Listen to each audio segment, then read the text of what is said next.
और चलिए आपको सीधे लिए चलते हैं। अमित शाह इस वक्त मीडिया को संबोधित कर रहे हैं। 2016 में जो 5 राज्यों के चुनाव होने थे उसके नतीजे आज आए हैं और भारतीय जनता पार्टी के लिए बहुत आनंद का विषय है कि 5 राज्यों में भारतीय जनता पार्टी ने बहुत अच्छे से परफॉर्म किया है और 5 राज्यों की जनता ने भारतीय जनता पार्टी को एक तरीके से स्वीकृति दी है। ये 5 राज्यों के परिणाम के बाद केरल से लेकर कश्मीर तक और कच्छ से लेकर कामरूप तक पूरे देश के अंदर भारतीय जनता पार्टी की नींव मजबूत करने का काम मैं मानता हूं कि हमारे कार्यकर्ताओं ने बहुत अच्छी तरह से किया है। इस विजय के लिए मैं 5 राज्यों की जनता का भारतीय जनता पार्टी की ओर से बहुत बहुत आभार मानता हूं और सभी हमारे कार्यकर्ता जो बूथ से लेके राज्य के चुनाव संचालन के अंदर लगे थे उनको भी बहुत बहुत बधाई देना चाहता हूं। ये जो अभी चुनाव के नतीजे आए हैं, एक स्वरूप से ये नतीजे नरेंद्र मोदी सरकार के जो 2 साल के कामकाज है इस पर जनता की मोहर है।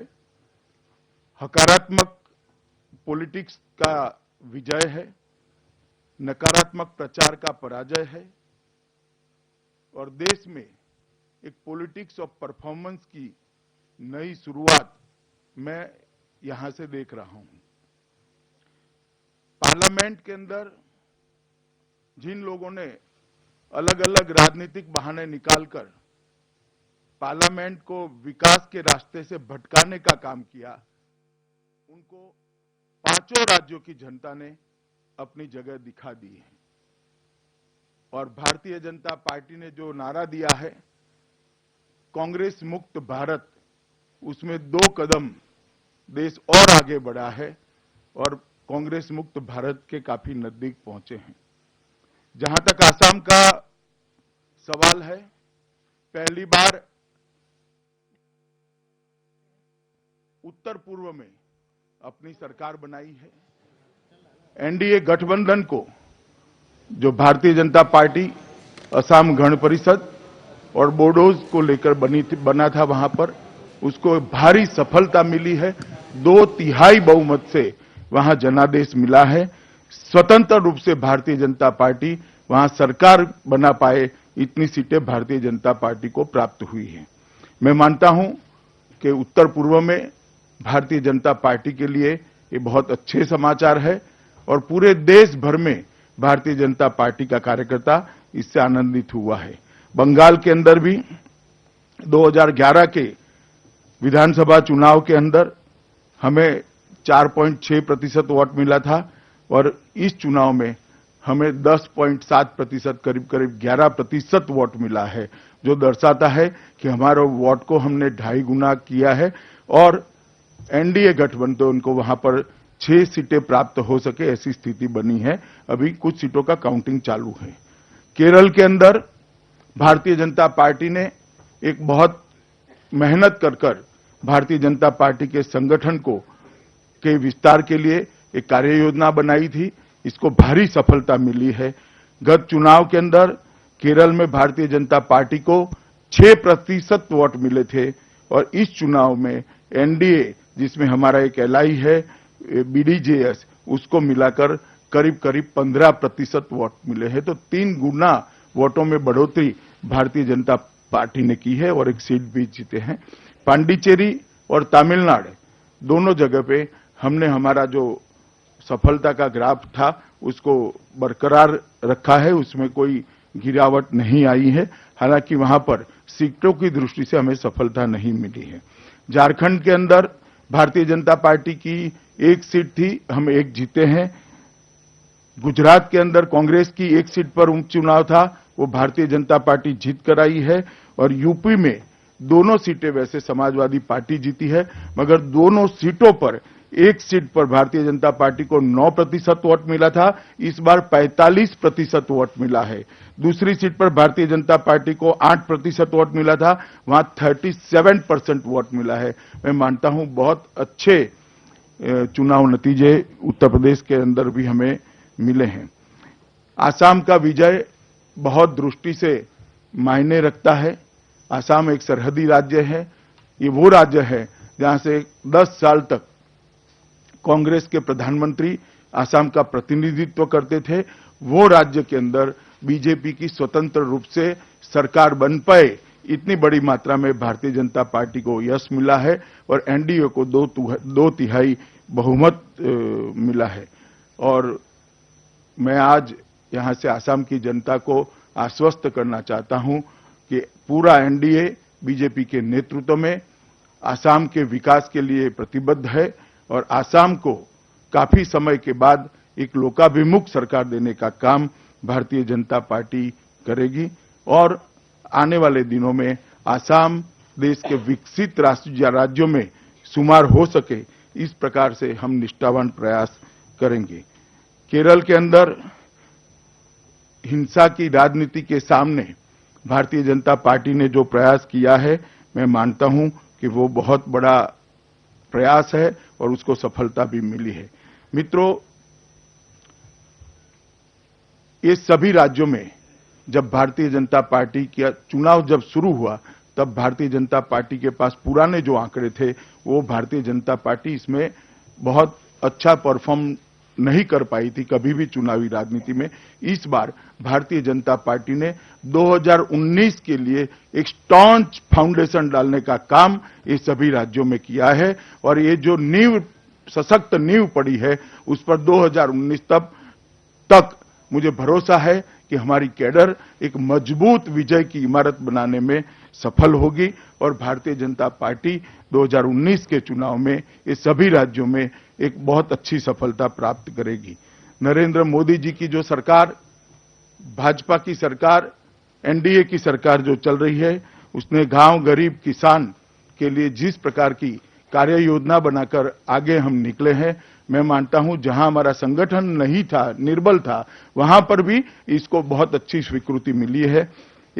2 साल 26 तारीख को मोदी सरकार को समाप्त होंगे।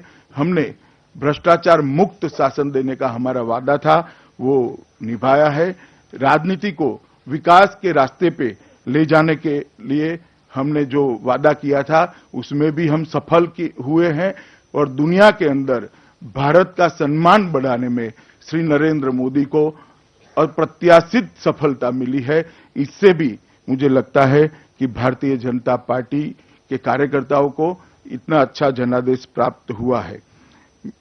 जब मैं अध्यक्ष बना, तब भारतीय जनता पार्टी की टीम ने एक लक्ष्य रखा था कि 7 राज्य नीचे से केरल, तमिलनाडु, आंध्र, तेलंगाना, उड़ीसा, बंगाल और आसाम, ये 7 राज्यों में हम पार्टी के संगठन का विस्तार करेंगे।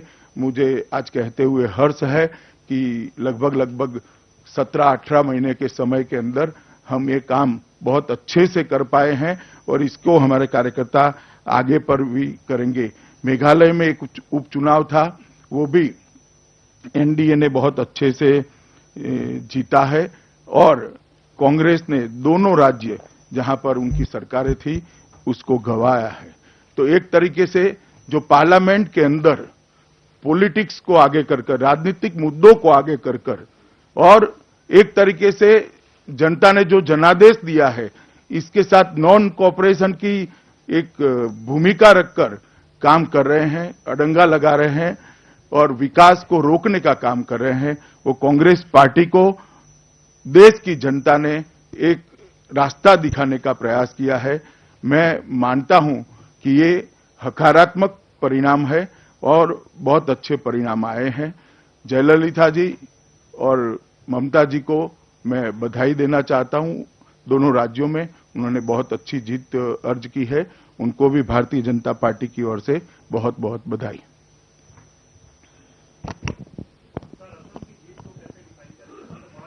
अरे इतना बड़ा तो लेक्चर दिया भैया मैंने कहा ना, आ गया सब। एक मिनट भैया, एक मिनट, वन बाई वन। पीछे पीछे ऐश्वर्या, फिर तिवारी जी, फिर रविंदर।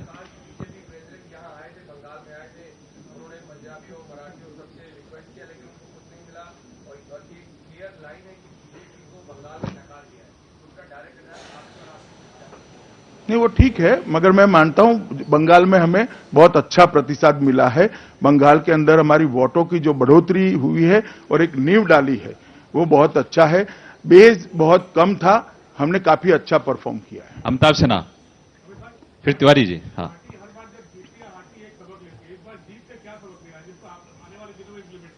पार्टी के सबक सार्वजनिक करने के लिए नहीं होते हैं। तिवारी जी।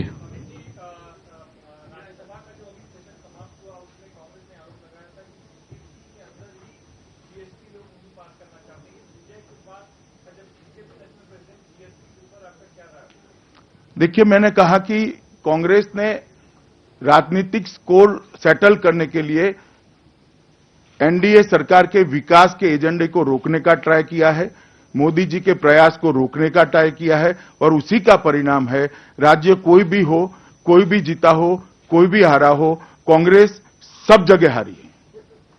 वेंकट जी, वेंकट, फिर रविंदर जी, फिर विकास जी।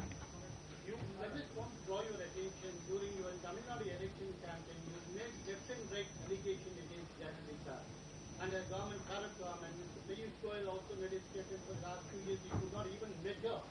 How are you going to face in the parliament? Now the election is over. Now the people of Tamil Nadu voted once again to the Jayalalitha and ignored BJP. How are you going to take it? आमतौर पर कांग्रेस के अलावा सभी party जो जनादेश आती है इसका सम्मान करती है। मैंने भी जयललिता जी को बधाई दिया है। रविंदर जी। जिस प्रकार से वहां पर हिंसा का वातावरण उन्होंने बना है, मुझे लगता है कि हमारे कार्यकर्ताओं की भावना जुड़ी हुई है और मैं वो भावनाओं का सम्मान करता हूं। रविंदर जी, फिर विकास जी।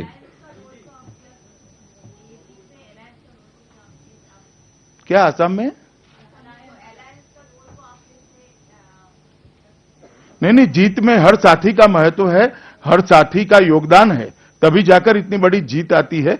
मगर भारतीय जनता पार्टी को अपने बूते पर भी पूर्ण बहुमत मिला है। रविंदर जी।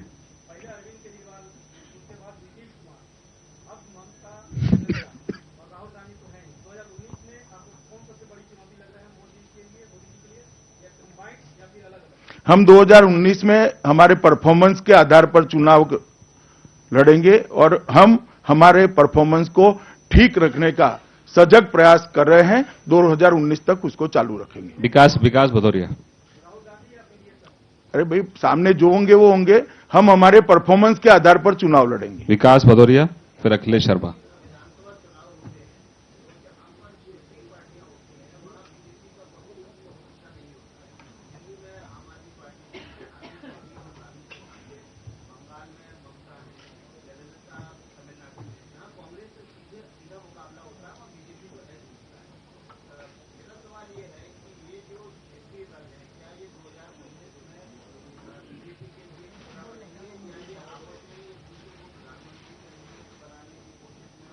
मुझे मालूम नहीं भदौरिया जी, आप इस नतीजों को किस चश्मे से देख रहे हैं।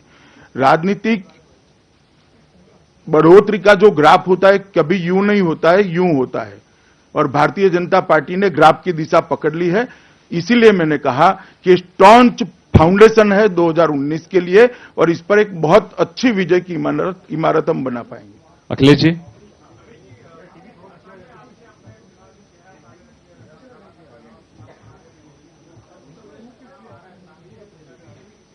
अभी उस पर कोई निर्णय नहीं हुआ। जयंत घोषाल जी, फिर मारिया।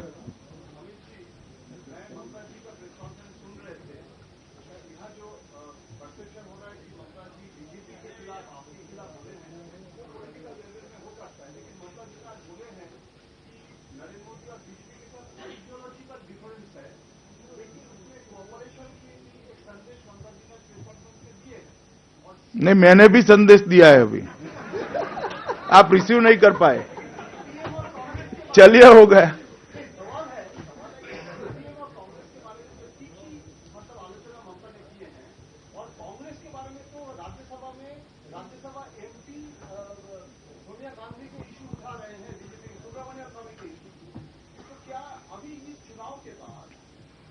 ममता के साथ एनडीए के बारे में या कोई एक्सप्लोर करने का कोई पॉसिबिलिटी? देश के विकास के लिए जो लोग साथ में आना चाहते हैं वो सभी का स्वागत है। मारिया मारिया फिर पीछे साथ था। सर, आपने बोला कि move closer to the agenda of Congress मुक्त भारत, लेकिन ये चैलेंज अब हो रहा है रीजनल पार्टीज की तरफ से आ रहा है। रीजनल पार्टीज से हुआ है कि तमिलनाडु और वेस्ट बंगाल में regional forces that have emerged. You think Congress मुक्त Bharat perhaps is a possibility, but regional parties are emerging? ऐसा नहीं है। महाराष्ट्र में हम रीजनल पार्टी के खिलाफ चुनाव जीत कर आए, हरियाणा में रीजनल पार्टीज के खिलाफ चुनाव जीत कर आए, झारखंड में रीजनल पार्टीज के खिलाफ चुनाव जीत कर आए हैं। पीछे केरल से, हाँ।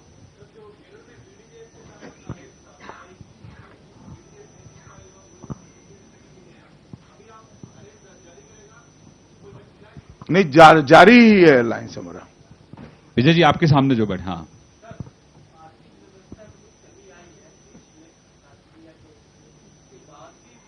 ये आपकी मान्यता है, मैं नहीं मानता कमी आई है।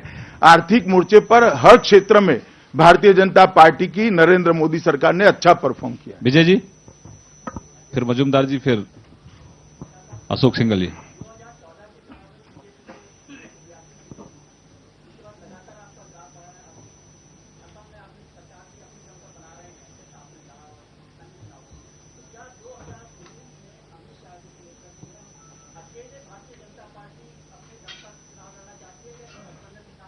नहीं, हम एनडीए के साथ लड़ना चाहते हैं। अशोक जी,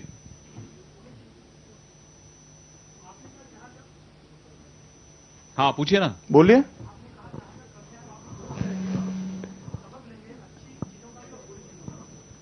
मैंने नहीं कहा, उन्होंने पूछा मुझे, मैंने ऐसा नहीं कहा भैया। पहले मैंने ऐसा नहीं कहा, फिर से सवाल पूछो। मेरे मुंह में क्यों यार शब्द डाल रहे हो तुम? बहुत धन्यवाद। एक, हाँ मजूमदार जी आप। अशोक जी प्लीज, आज परिणामों को लेकर प्रेस कॉन्फ्रेंस है। एनडीए अलायंस को लेकर सरकार बनाएंगे। हाँ।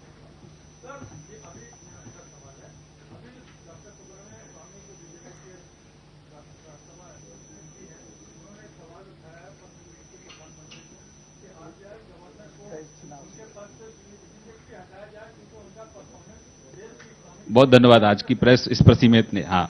नहीं, वो सुब्रमण्यम स्वामी जी का अभिप्राय उन्होंने लिखा है।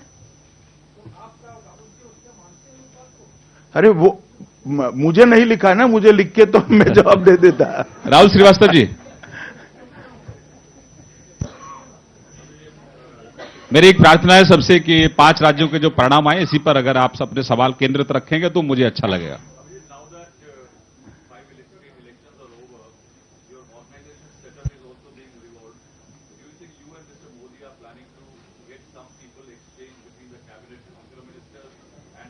अभी इसके बारे में कोई फैसला नहीं हुआ है। आप पूछिए प्लीज। हाँ,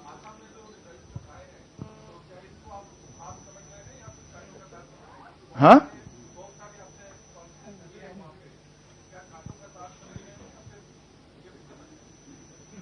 देखिए, हम आसाम की भलाई के लिए और हमने जितने भी वादे किए हैं पूरा करने के लिए सक्षम भी है और सजग रूप से परिश्रम की पराकाष्ठा करेंगे।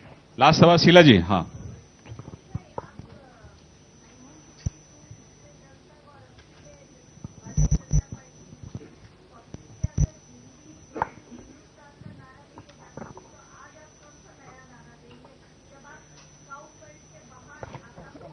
हमने हमारी बेसिक आइडियोलॉजी में कोई बदलाव नहीं किया है।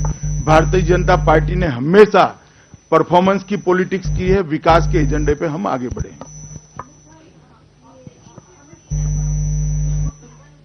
एक मिनट, राधिका जी।